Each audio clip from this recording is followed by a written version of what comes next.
DF-625 clip removal plier. Notice the angled edge here so that we can pry out stubborn clips.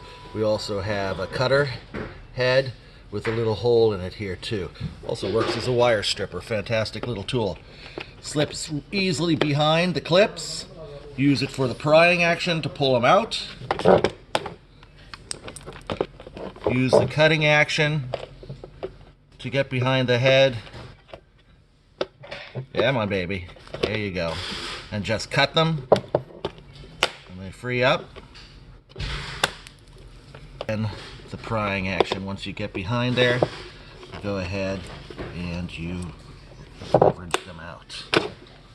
DF-625 from DF-625.